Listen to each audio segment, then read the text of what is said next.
ठाकुर जी के वनभोज लीला को क्या कहते हैं पता है? छाक लीला। क्या कहते हैं? ये दोपहर में जो ठाकुर जी भोजन बनवा के कपड़ा में बांध के लेके जाते हैं, कैसे जाते हैं ठाकुर जी? आगे गैया, पीछे गैया, इत गैया, इत गैया। यहाँ पे ठाकुर जी की बंसी है, यहाँ ठाकुर जी की श्रृंगी है, एक छड़ी है हाथ में। वो छड़ियों से गैयाओं को नहीं हाँकते ठाकुर जी। वह छड़ी के उपल्ले भाग में एक पोटली है, वह पोटली में ठाकुर जी ने छाक धरी है। मोटे मोटे रोटला, अचार, चटनी आदि सब। आप क्या बना लाई? पोटली। वाह! सब देखो बिल्कुल तैयार, सब सामग्री तैयार करके लाते हैं। वाह भैया! ठाकुर जी कैसे जाते हैं? आगे गाय है, पाछे गाय, इतुत गाय, सब गायों के बीच में ठाकुर जी, और ऐसे अपने साथ में छड़ी पे ऊपर उसमें पोटली में ठाकुर जी सामग्री लेके जाते हैं वन में। और फिर वन में जाकर के विभ्रद वेणुम जठर पटयो श्रांग वेत्रे चकच्छे। ठाकुर जी दोनों तरफ ऐसे वाणु और श्रृंगी को लगा लेते हैं। अपने हस्त के मध्य भाग वामे पाणे मृषण कवलम, अपने बाम हस्त में तो ठाकुर जी ने कवल यानी कि रोटी पकड़ी है, और तत्फलम लांगुलीशु, अपनी उंगलियों के मध्य में अलग अलग फलों के अचार ठाकुर जी ने लगा रखे हैं, और बीच में चटनी रखी है। कैसे खाते हैं? एक बार रोटी खाते हैं, फिर कोई अचार चाटते हैं, फिर रोटी खाते हैं, फिर चटनी चाटते हैं, फिर रोटी खाते हैं, फिर सामने बैठे ग्वाल वालों से कहते हैं तू का लेके आयो? बोले मैं तो लाला बैगन को साग लेके, ला खवा मोकू, तो उसके हाथ से खाते हैं। तू का लेके आयो? बोले लाला मैं तो दाल लेके आयो, मोकू खवा। तू का लेके आयो? बोले मैं तो कढ़ी लेके आयो, बोले मोकू खवा। उनके यहाँ से भी पाते हैं। तिष्ठन मध्ये स्वपरिश्वहिदो हासयन निर्म भिस्वे, बीच में बैठे हैं ठाकुर जी, चारों तरफ ग्वाल वालों के बीच में बैठ करके ठाकुर जी हास परिहास कर रहे हैं, हंस रहे हैं, गा रहे हैं, नाच रहे हैं, आनंद कर रहे हैं। अब इसमें दो लीला आती हैं। एक लीला तो थोड़ी प्रसिद्ध सी है कि मधुमंगल नहीं बैठा। ठाकुर जी बोले अरे मधुमंगल कहाँ गए हो? दूसरा बोलो लाला मैं बताऊं? बोले हाँ, कड़ी लेके आयो है, और बाकू यूं लगी तू सबरी चट्ट कर जाएगा तो एकांत में पारो है। ठाकुर जी बोले या मैं बताऊं, मोते बचा के ले जाएगो? तुरंत ठाकुर जी ने फेंटा बांधो, दौड़ करके गए और देखी तो मधुमंगल मोहते लगाए कड़ी पी रहा है। ठाकुर जी बोले अरे कैसे मोह दैनी ना पड़ जाए, हमारे एकांत में पारो है। मधुमंगल तुरंत कड़ी पी गया था। यहाँ पे पूरी मूछ मूछ बन गई है, मुखमंडल पर थोड़ी कड़ी लगी। लाला ऐसी बात ना है। तो क्या बात है? लाला तेरे घर तो रोज भोजन बने, हम तो गरीब ब्रजभासी हैं। 4 दिन पहले कड़ी बनी, मैया ने कहीं से छाछ ले आई, खूब सारी कड़ी बना दी, 4 दिन तो वही खा रहे हैं। अब वो बासी है गई, खट्टी है गई, और तो को खट्टी पिवाऊंगो तेरी आंख मिच जाएंगी, गले में लगेगी, कोई रोग है जाएगो। तू माने ना है खाए बिना, या हमारे एकांत में खा रहा हूं। ठाकुर जी बोले मुंह को तो फिर भी मिल गई। कहां से मिल गई? अब तो खत्म। सो ठाकुर जी ने थोड़ी पकड़ी और अपने समीप खींच करके जीभ निकाल के वहां को मुंह चाट गए। वहां की नासिका पे चाट गए, होठन पे चाट गए, गारन पे चाट गए। ठाकुर जी बोले बड़ी खट्टी है लेकिन आनंद है, रो स्वाद है।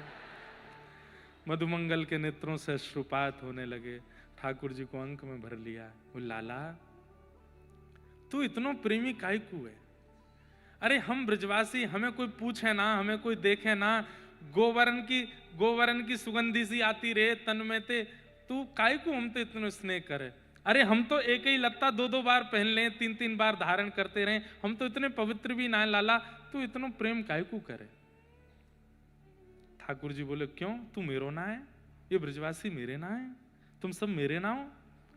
अपने अपने बालक की, छोटो बालक यदि विष्ठा आदि त्याग कर दे तो का मैया को दूर पटक दे कि अरे भैया दुर्गंध आ रही है हमें ते? अरे बालक तो बालक है, अपनों तो अपनों है, अपनी की तो विष्ठा भी हो, अपने को तो दुर्गंध भी हो तो भी स्वीकार करी जाए।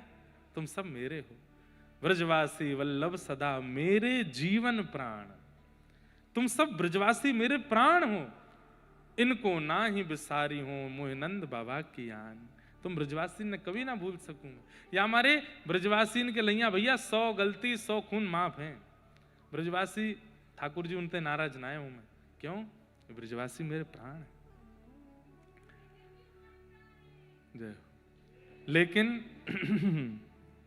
ब्रजवासी को भी विचार करना चाहिए कि ऐसे ही नहीं कि ठाकुर जी ने प्राण कह दी तो हम कछु भी करें, ठाकुर जी के अनुकूल रहना चाहिए। हमारे अष्ट सखाओं ने वर्णन किया, जो पद में गा रहा था, आज दधि मीठो मदन गोपाल। ठाकुर जी अपने गोद में घड़ा लेके दही को और वहां में से निकारें और सब ग्वालान को दे रहे हैं, लो दही खाओ। अब ठाकुर जी के हाथ को दही, अब जैसे एक को दे दें तो दूसरा आ रहा है, तो दही को स्वभाव है कि पूरी पूरी ना निकल जाए, एक रह जाए ना हाथ में, तो दूसरा दही निकारवे तो पहले ठाकुर जी चाट ले और स्वयं भी खा रहे हैं, दूसरे इनको भी खवा रहे हैं। आपुन खात खवात सबन को, ऐसे हमारे गोकुल के नाथ। तो जब ठाकुर जी स्वयं पाते हैं तो उनका अधरामृत लग जाता है, और अधरामृत के साथ फिर दही लेकर के जैसे ही देते हैं, तब सब ब्रजवासी कह रहे हैं, ऐसो दही हम कबहू ना चाखो, सुन गोकुल के नाथ। आज तो बहुत जोर का है। अब तो महाराज भीड़ लग गई, सबरे ग्वाल बालन की हमू खाएंगे, इतने में वो मटका को दही सबरो खत्म है गो। 5-6 ग्वाला बच गए। लाला जी तो गलत बात है, सबरो दही तो खत्म है गो, अब कहा करें। और जो हाथ में भी थोड़ा बहुत हो वो भी ऐसे पूरा ले करके जो बचो भयो वो भी कोई को दे दियो। अब 2-4 कहीं कहीं हाथ में लगो भयो है, यहाँ तक ठाकुर जी के सने हाथ सब निकाल के ठाकुर जी बांट चुके, थोड़ा बहुत रह गो, 5 ग्वाला रह गए। तब ठाकुर जी ने कहा कियो, जो नहीं पायो सुनो मेरे भैया, जिनको नहीं मिलो दही इतकू आओ। अब जिनको मिलो वो तो ठेंगा दिखा रहे हैं, अरे तुमको नहीं मिलो हमको तो मिल गो। और जो नहीं पायो सुनो मेरे भैया इतकू आओ, मेरी हथेली चाट लो, मेरा हाथ चाट लो, जहां जहां तुमको नेक नेक दही मिले सब चाट लो।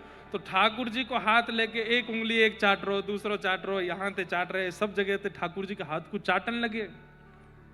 ब्रजवासी के नेत्र सजल है गए कि देवता आकाश में खड़े खड़े सोच रहे हैं, अपवित्र पवित्रो वा सर्वावस्थांगतोप वा यस्मरेत पुंडरी काक्षम सबाई अभ्यंतर सुचि। हम लोगों को इतनी पवित्रता का विधान बता रखा है, सुबह नहाओ, दोपहर में नहाओ, रात्रि में फिर नहाओ, मौन रहो, मेरा भोग बनाओ तो मुख पे पट्टी बांध करके बनाओ, और बिना नहावे धोए भीतर मत आना। और कई मंदिरों में तो नियम है कि वस्त्र गीले करो, गीले वस्त्र ही पहन के सेवा में जाओ, अप्रश्न सेवा करो। हमारे लिए इतने नियम। और इस प्रकार से ग्वाल बालों के संग गैया चराना, उनके गोबर में लौट जाना, उनके मुख से जो है स्पर्श करके, ये भगवान नहीं हो सकते। तुम देवताओं मेरी बात मान लो, ये भगवान है ही नहीं। तो सब देवता बोले ब्रह्मा जी क्या करें फिर, कैसे पता करें कि ये भगवान है कि नहीं। बोले रुको, इसके सारे ग्वाल बालों को मैं हरण करके लाता हूं। ब्रह्मा जी नीचे आए, ठाकुर जी हस्त प्रक्षालन करने के लिए यमुना जी में गए थे। एक पंढरपुर में गोपाल काला होता है, जो लोग पंढरपुर जाते होंगे उनको पता होगा गोपाल काला। और महाराष्ट्र में वारकरी वैष्णव जब कोई उत्सव करते हैं तो उसके विश्रांति में गोपाल काला, तो एक प्रकार से उसको रास कहते हैं गोपाल काला। और उसके बाद फिर वो हंडी में कुछ पाते हैं, मुझे नाम नहीं याद आ रहा, क्या बोलते हैं उसको, हंडियों में चावल क्या, दही हंडी में, उसमें दही होती है, उसमें चावल होते हैं, चिवड़ा होते हैं और बहुत सारी सामग्री होती है, पूरा सब अलग अलग लेके आते हैं, सबको मिला करके फिर सब लोग उसको पाते हैं। पंढरपुर में भी ठाकुर जी ने गोपाल काला किया, रास किया, और उसके बाद में वो हंडी से सब पाए। तो कहते हैं उसमें देवताओं को बैठने नहीं दिया जो ठाकुर जी ने पाया, क्योंकि एक साथ ही सब लोग पा रहे थे, सब एक दूसरे को पवा रहे थे, एक दूसरे के हाथ से पा रहे थे। तो कहते हैं देवताओं को वहां आने नहीं दिया। तो कहते हैं कि देवता चंद्रभागा नदी में मछली बन करके पहुंच गए। बोले क्यों? बोले खाने के बाद हाथ धोने तो आएंगे, तो जब हाथ धोएंगे तो जो बचेगा हाथ का वो हम पालेंगे। तो ठाकुर जी जैसे ही हाथ धोने पहुंचे, देखा मछलियां नहीं है, सबरे 4 मुंह वाले 3 मुंह वाले सबरे देवता हैं। ठाकुर जी बोले सुनो, हाथ मत धो। बोले तो क्या चाट लो हाथ को, इनको मिलना ही नहीं चाहिए। ये सब प्रेम की वस्तुएं हैं बंधुओं, इन प्रेम की वस्तुओं में कौन पहुंचे? ये गोपाल काला लिया है क्या? क्या बनाया है? अच्छा, वो चाट रहे हैं, वाह अद्भुत हो भैया सब। तो ब्रह्मा जी आए और भगवान के ग्वाल बालों का हरण करके ले गए। ठाकुर जी लौट के वापस गए तो देखा एक भी ग्वाल बाल नहीं है। ठाकुर जी ने मन में विचार किया कहां गए सब। तभी ठाकुर जी ने नेत्र बंद करके ध्यान लगा करके देखा तो ब्रह्मा जी हरण करके ले गए। ब्रह्मा तुझे तो बताऊंगा और ऐसा मजा चकाएंगे कि तुम जीवन भर याद रखोगे। ठाकुर जी ने अपने अंग से ही सारे ग्वाल बाल प्रकट कर लिए और जैसे मधुमंगल है, जैसा श्रीदामा है, अरे मधुमंगल श्रीदामा प्रकट नहीं किए, उनके वस्त्र तक भी ठाकुर जी ने स्वयं से प्रकट कर दिए और बिल्कुल जैसे उनकी चाल ढाल सब कुछ वैसा बन गया। हमारे पूज्य नाना जी पंडित श्री कृष्ण लाल शास्त्री जी बहुत अच्छी एक लीला सुनाते थे, ध्यान से सुनना। 2:30 बज गए, 3 बजे हमको कथा विश्राम करनी है। नहीं, सुनो सुनो सुनो, आज जिस सभागृह में आप बैठे हैं ना, इनका उत्सव है, इसी वजह से सुबह कथा हो रही है। नहीं तो संडे है, आज तो और बढ़िया आराम से करते, देर तक करते। लेकिन क्या क्या चीज, मरीन ड्राइव की अनुमति नहीं दी है। बोले आप लोगों के संग बड़े उपद्रवी श्रोता हैं, इस समुद्र में कूद काद जाएंगे। तो प्रशासन ने हमको कहा कि मरीन ड्राइव पे कीर्तन अभी मत करो, अगली बार करना। तो हमने कहा ठीक है। सुनो कथा सुनो, क्या बता रहा था मैं, हैं? हाँ, तो हमारे नाना जी एक प्रसंग सुनाते थे कि ये लीला भी एक कृपा है। रास बिहार में असंख्य गोपियों के संग रास किया ठाकुर जी ने और असंख्य लोगों ने उस पर प्रश्न उठाया कि परमात्मा होकर के पर स्त्रियों के साथ नृत्य कैसे कर सकते हैं। तो हमारे व्रज के रसिक बताते हैं कितनी सुंदर कथा। बोले भैया ठाकुर जी ने अबिला या पर स्त्रियों के साथ नहीं, अपनी ही भार्याओं के साथ में नृत्य किया। कैसे? बोले जब ब्रह्मा जी ने सारे ग्वाल बालों का हरण किया, ये ग्वाल बाल 4-5 नहीं थे, हजारों की तादाद में ग्वाल बाल, ब्रजमंडल के जितने भी ग्वाल बाल हैं सब ठाकुर जी के साथ थे, सबका हरण करके ले गए। और केवल ग्वाल बाल नहीं, बछड़ा बछियाओं का भी हरण किया ब्रह्मा ने। तो ठाकुर जी ने ही सब ग्वाल बालों का रूप धारण कर लिया। तब पूर्णमासी ने, एक पूर्णमासी थी ब्रज में, उन्होंने हल्ला किया। बोले क्या? बोले भैया अगले 12 साल तक एक नक्षत्र ऐसा आया है कि कोई भी ब्याह नहीं कर पाएगा। इसलिए भैया सब ब्रजवासीन से मेरी प्रार्थना है, आप सब अपनी लालीन को, अपने लालान को ब्याह कर दो। तो जैसे ही ब्रह्मा जी ग्वाल बाल हरण करके गए, सब ग्वाला ठाकुर जी बन गए। और उसी समय पूर्णमासी ने ये आज्ञा की, तो जितने ग्वाल बाल थे सबके ब्याह गोपियों से होगा और वास्तव में उन सबके रूप में ठाकुर जी के ब्याह गोपियों से हो गए। ठाकुर जी सबके पति बन गए।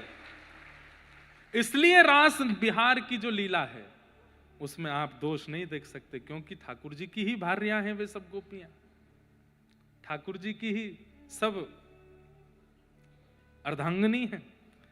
अब तर्क वितर्क करने वालों के लिए विषय नहीं है, ये तो संवाद करने वालों का विषय है। 1 साल बीत गया, ठाकुर जी ग्वाल बाल बन के घूम रहे हैं।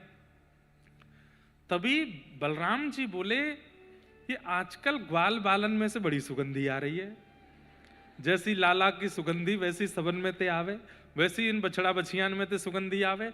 और भैया ये गोपी अपने छोटे बालकन से इतना प्रेम ना करें जितने लाला के सखा से प्रेम करें, उनको गोदी में लिए डोलें। और तो और ये गैया भी सबरी अपने नए नए बछड़ा बछियान से इतना प्रेम नहीं करें जितनो प्रेम लाला की चरावे वाली बछिया बछियान ते करें। क्यों? वो तो बलराम जी हैं, शेषनाग हैं। तुरंत अपनी दिव्य दृष्टि से देखा तो सब ठाकुर जी, सबके रूप में ठाकुर जी घूम रहे हैं। ब्रजमंडल में लाखों श्री कृष्ण हो गए हैं, ग्वाल भी कृष्ण हैं, बाल भी कृष्ण हैं, गैया भी कृष्ण है, बछिया भी कृष्ण है, उनके वस्त्र भी कृष्ण है, उनकी छड़ी भी कृष्ण है, उसमें पोटली भी कृष्ण है, उसमें प्रसाद भी, सब कुछ कृष्ण है। दाऊ दादा तुरंत लाल जी के पास गए। बोले लाला जी कहा कर रहे हो तू? बोले कहा क्यों लाला? दाऊ दादा मैंने, बोले सबके रूप में तू ही डोल रहा, मुझको सब पता है। अरे दाऊ दादा कहा बताऊं, जब ब्रह्मा की बुद्धि सटिया गई, यानी सबरे चुरा लिए, या हमारे दारी के कुन बता रहा हूं मैं। ब्रह्मा जी 1 वर्ष बाद पृथ्वी पर आए और जैसे ही आकर के उन्होंने देखा तो जितने ग्वाल बाल ब्रह्मलोक में सब नीचे भी हैं।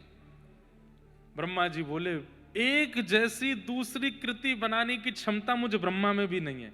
मैं भी जुड़वा बनाता हूं, लेकिन एक जैसे फिर भी नहीं बनते, वो थोड़ा तो अंतर रहता है। पर मेरी जैसी दूसरी ही कृति संसार में बनाने की क्षमता केवल परमात्मा में।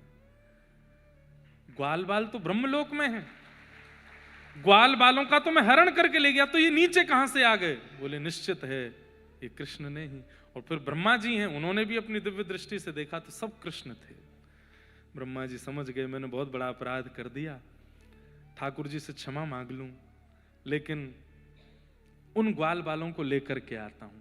ब्रह्मा जी पुनः गए ब्रह्मलोक, लेकिन मैंने कहा ना इनसे बढ़िया स्क्रिप्ट राइटर कोई नहीं।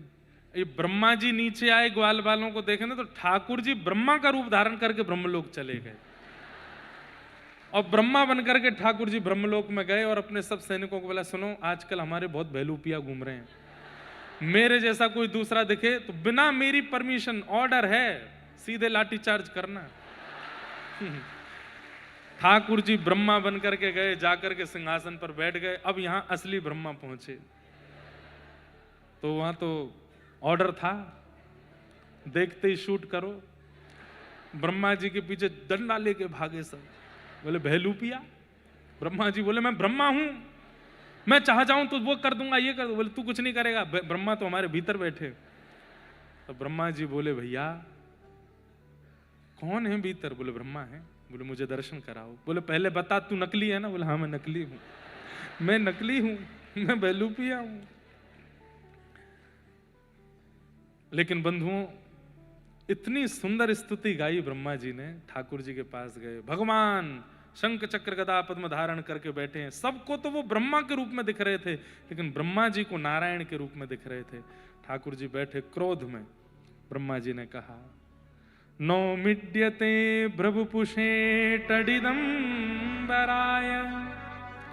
गुंजावतं सपरिपेक्षल सन्मुखाय वन्यस्त्रजे कवलवेत्र विषाण वेणु लक्ष्मश्रिये मृदुपदे पशुपांकजाय। अब ब्रह्मा जी यहां बड़ी बड़ी बातें कर रहे हैं। हे नाथ आप तो ऐसे हैं, आप तो ऐसे हैं, आपके चरणों में सब कुछ है, आपकी भ्रगुटी टेढ़ी होती है तो ऐसा हो जाता है, आप मुस्कुराते हैं तो ऐसा हो जाता है। सब प्रशंसा करने लगे, लेकिन ब्रह्मा जी की एक बात ठाकुर जी ने नहीं सुनी। ठाकुर जी ब्रह्मा जी की बात बिना सुने और बिना प्रत्युत्तर दिए मौन होकर के वहां से चले गए। बंधुओं जीवन में कभी ऐसा कृत्य हमसे ना बन जाए कि ठाकुर जी हमसे मुंह मोड़ लें। एक बार को हमारा प्रेमी हमसे नाराज हो जाए, एक बार को हमसे लड़ ले, यहां तक अपराध भी चलेगा, लेकिन प्रेमी मौन हो जाए तो समझ जाना अपराध बहुत बड़ा है। वो बोल ही नहीं रहा है, वो कह ही नहीं रहा है। प्रेमी का मतलब आप लोग संसार में माता पिता आदियों को भी ले सकते हैं, लेकिन विशेष रूप से ठाकुर जी। छोटी मोटी गलतियां सबसे होती हैं, मनुज गलती का पुतला है जो अक्सर हो ही जाती है। हम सबसे गलतियां होती हैं, पर ऐसी कोई गलती हमसे ना बन जाए जिससे ठाकुर जी रीझ हैं, ठाकुर जी नाराज हो जाएं। और ठाकुर जी के नाराज होने की गलती दो चार ही विशेष हैं, इन जैसा वर्सेटाइल नहीं है कोई। इतनी कम अपराध दे रखे हैं ठाकुर जी ने, बोले बाकी की जितनी भी गलतियां करोगे कर्म तुमको दंड देगा, पर मैं दंड नहीं दूंगा। मैं दंड कब दूंगा? तो उसमें सबसे पहली गलती वैष्णव अपराध। किसी भी भक्त का, किसी भी वैष्णव का, किसी भी भगवत नाम का गुणानुवाद गाने वाले का, या किसी भी प्रकार से भगवत आराधन करने वाले का अपराध ठाकुर जी सहन नहीं करते।